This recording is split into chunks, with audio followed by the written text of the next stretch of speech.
After I lost 50 pounds and got a promotion, my girlfriend of 3 years said, "Great, my work is done. You're finally good enough for my friends to meet." She then dumped me for a guy she'd been seeing. I just laughed. She is now being sued for defamation after I used my new good enough salary to hire the best lawyer in the city to deal with the lies she's been spreading about me. Sarah's getting served papers tomorrow at the mall where she works. Her store opens at 10 a.m. and my process server will be waiting. It's been 6 weeks since she tried to destroy my life with lies, and now she gets to face the consequences. Let me start from the beginning, because this whole situation is insane. I met Sarah 3 years ago at my friend Derek's barbecue. I was heavy back then, about 270 pounds on a 5'10" frame. Not massive, but definitely overweight. She was there with Derek's wife's sister. Seemed nice enough. We talked about hiking trails we both wanted to try.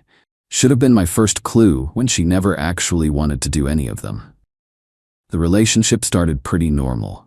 We'd go out to dinner, see movies, typical stuff. I always insisted on splitting bills unless it was a special occasion like birthdays. She seemed fine with it at first.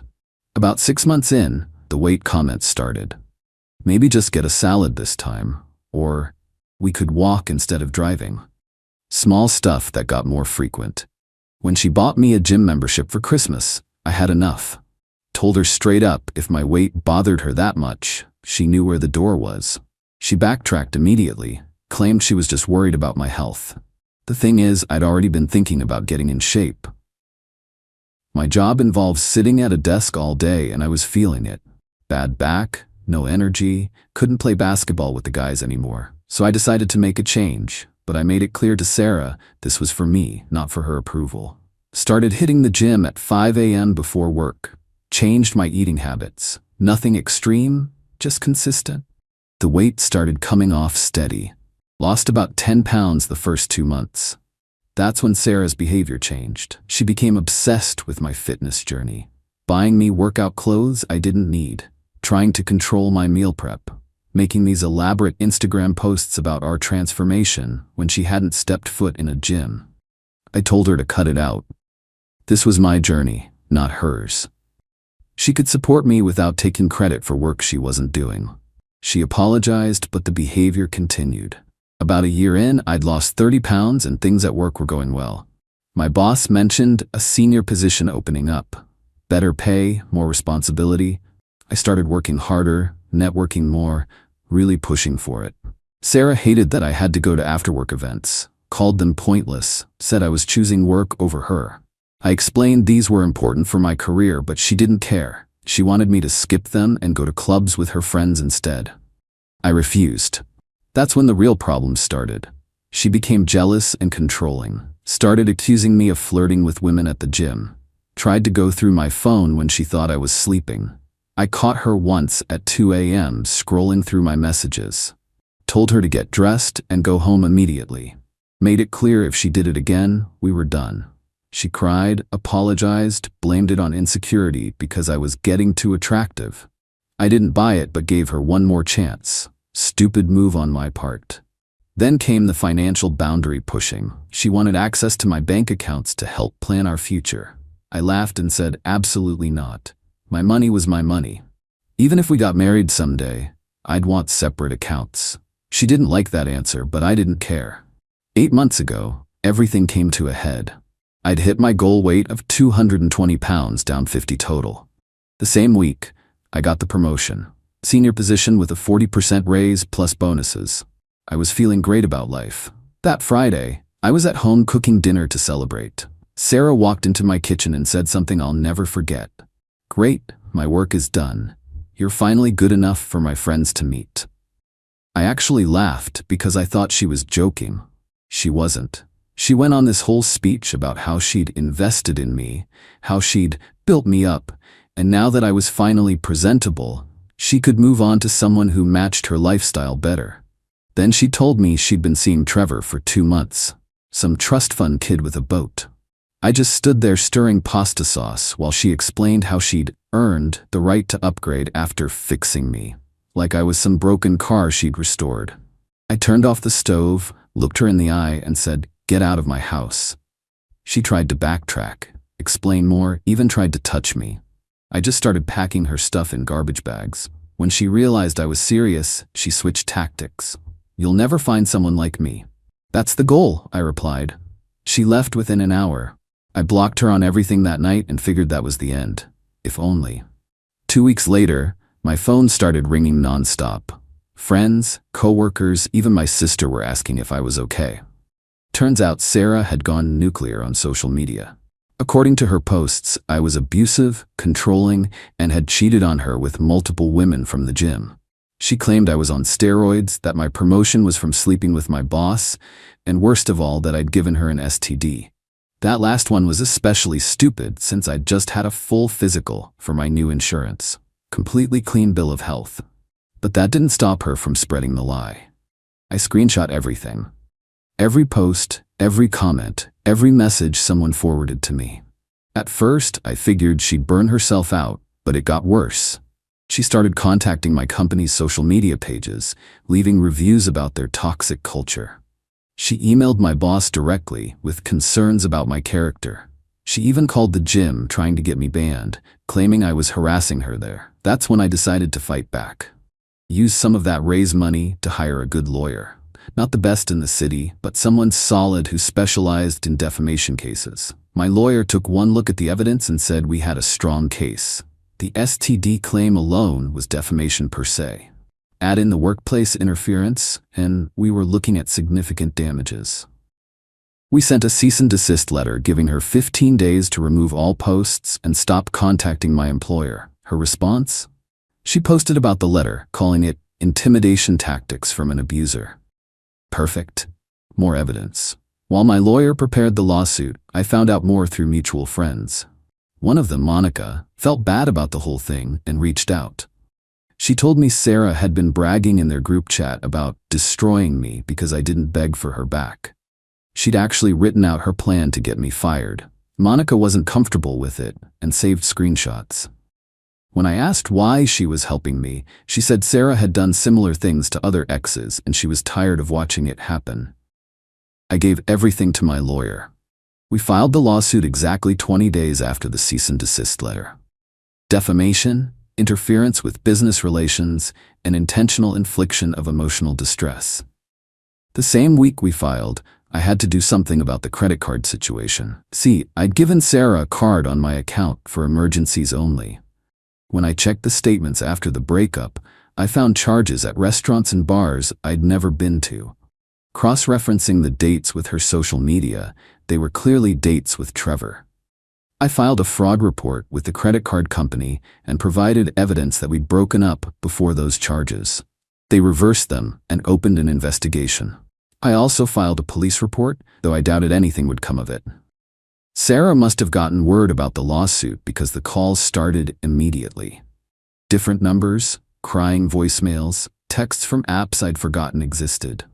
When I didn't respond, she sent her mother to my office building. I was in a meeting when security called up saying a woman was in the lobby claiming to be my mother-in-law and refusing to leave. I told them I wasn't married and to ask her to leave. When she wouldn't, they called the police. She left before they arrived. Then Sarah made another stupid move. Posted on Instagram that I was using my new money to silence her with frivolous lawsuits. She used my full name and employer. My lawyer was thrilled. More evidence of malice and refusing to stop the defamation even after being sued. Here's where it gets interesting. My lawyer filed for expedited discovery based on the ongoing harm. The judge agreed. We subpoenaed her phone records and social media accounts. What we found was worse than I thought. She'd been telling people we had an open relationship to cover her cheating. She'd been with Trevor for 6 months, not 2. She'd used my guest passes to bring him to my gym dozens of times. The credit card fraud totaled over $3,000. But the worst part?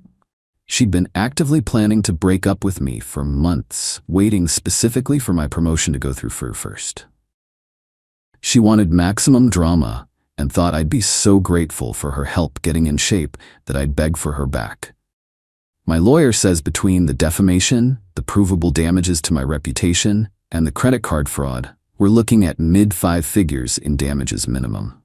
Sarah works retail management and lives with her parents. She doesn't have that kind of money. That's when her parents hired her a lawyer. Not a great one from what mine tells me, but someone. They reached out about settling. I said I'd drop the lawsuit for a written apology posted on all platforms where she defamed me, admitting every lie, plus covering my legal fees. About $15,000 all in. They said they needed time to think. Meanwhile, I had to deal with work. My boss had been supportive, but HR needed documentation of everything for their files. They also increased security protocols after Sarah's mom showed up. The company takes threats seriously. The funny thing is, this whole mess actually helped my career. Word got around that I was handling a difficult personal situation professionally. Never brought drama to work, never let it affect my performance. My boss mentioned it during my review as an example of good judgment under pressure. I also started dating again. Met someone at a hiking group 2 months ago. She actually shows up for the 6 a.m. trails and pays for her own breakfast after. It's nice being with someone who has their own life and goals. Last week, Sarah's lawyer contacted mine again. They wanted to settle, but for less money. My lawyer countered with our original offer plus an additional $5,000 for the continued defamation after being sued. They agreed. The settlement included immediate removal of all posts, a written apology admitting the lies, payment of my legal fees, and a non-disparagement agreement. She'd also have to pay back the credit card fraud in installments. But here's the thing. She signed the settlement agreement and took down the posts, but hasn't paid anything yet. The agreement gave her 30 days to pay the legal fees and start the fraud repayment plan. It's been 35 days. So tomorrow, she gets served again. This time for breach of contract. My lawyer says this is actually better for us. We can go after wages, tax refunds, basically any money she gets until it's paid. The process server will hand her the papers at work, because that's the only address we have confirmed. Her parents' house didn't work out. They kept claiming she wasn't there. Her work address is public on her LinkedIn. Monica messaged me yesterday saying Sarah's been telling people I'm harassing her with lawsuits. Funny how defending yourself becomes harassment in her world. She also mentioned Trevor blocked Sarah months ago and is dating someone new. The irony is beautiful. She said I was finally good enough after losing weight and getting promoted.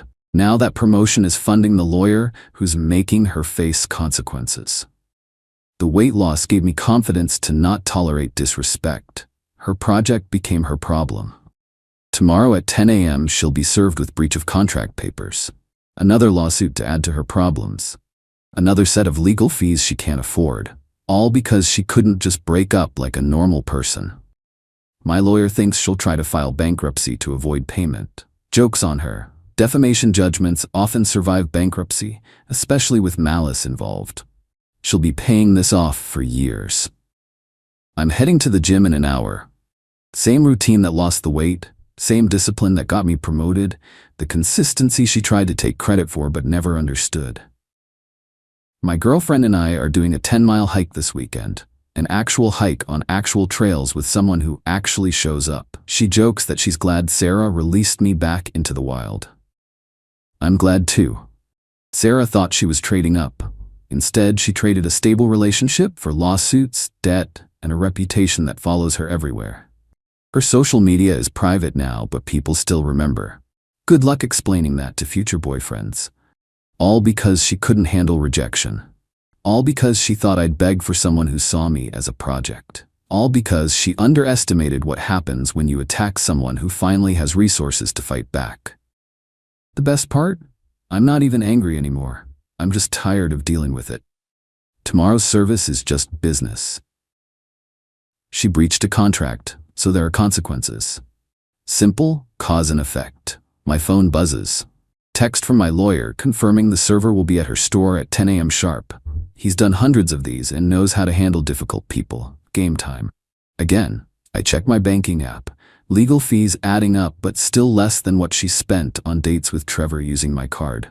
At least my money is going towards something useful now. She said her work was done after I lost weight. Turns out she was right. She worked hard to show me exactly what I don't want in a partner. Lesson learned. Invoice incoming. Again, time to hit the gym. These trails aren't going to hike themselves, and I've got a life to live while she deals with the consequences of her choices.